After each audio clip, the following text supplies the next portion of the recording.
Well, what's unusual is, President Donald Trump is the only person in our administration elected by the full United States of America. And Modi, if you think about the world, how many other leaders actually are elected by their country? Very, very rare. So that connection is pretty unique because it's rare. Most people have a prime minister. Yeah. In your role over here, what do you see as the administration's vision for the U.S.-India partnership? We've spent a couple of hours over here talking about how close the relationship has been, what a successful visit Prime Minister Modi had, what a successful visit the Vice President and the Second Lady had to India. Tell us a little bit about what you see the vision of the relationship.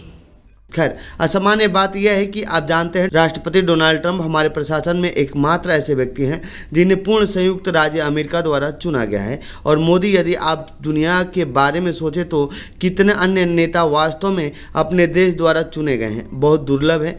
इसीलिए यह संबंध बहुत अनूठा है क्योंकि यह दुर्लभ है।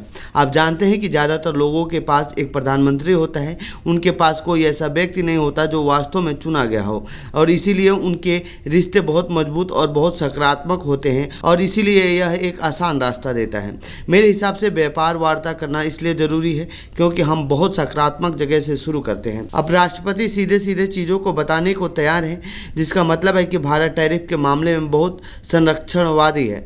इसके पास इस पर 100% टैरिफ है और उस पर 100% टैरिफ है, और अगर आप उनसे पूछें कि क्यों, तो जवाब है कि मुझे नहीं पता कि ऐसा क्यों है।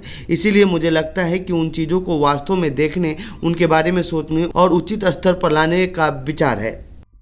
इसीलिए हम एक दूसरे के साथ बेहतरीन व्यापारिक साझेदार बन सकते हैं। मुझे लगता है कि यह बिल्कुल विचाराधीन है और यह तनावपूर्ण नहीं है क्योंकि उन्होंने इसके बारे में नहीं सोचा है। उन्हें लगता है कि यह समझ में आता है। चलिए इसे उचित बनाते हैं। Go into a little more granular detail on that. I mean, the July 9th deadline is all obviously fast approaching. What are you hoping to see out of India in terms of reciprocity, in terms of some of the agreements you're hoping the Indian side to move on? यही तरीका है। तो जो लोग आते हैं, आप जानते हैं कि 4 जुलाई से 9 जुलाई तक यह का समय बिल्कुल सही होने वाला है। लेकिन जो पहले आते हैं, और मुझे लगता है कि भारत पहले आने वाले देशों में से एक बनने की पूरी कोशिश कर रहा है, जिसकी मैं सराहना करता हूं। लेकिन इस तरह के सौदों में 2 या 3 साल लगते हैं और हम उन्हें 1 महीने में पूरा करने की कोशिश कर रहे हैं, जो कि आप जानते हैं कि देशों के बीच व्यापार संबंधों का सामान्य डीएनए नहीं है।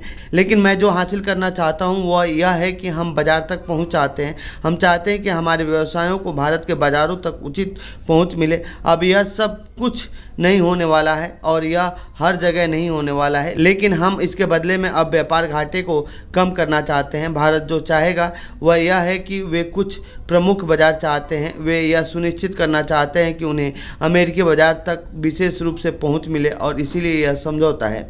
अगर मैं कहता हूं कि देखो, मैं उन चीज़ों पर आपके साथ अविश्वसनीय और दयालु व्यवहार करूंगा जो आपके लिए वास्तव में महत्वपूर्ण है, और आप अपने कामों को कम करें और हमें बाजार तक पहुँच दें, और चलो बीच में उचित स्थान खोजें, और मुझे लगता है हमें जगह मिलेगी।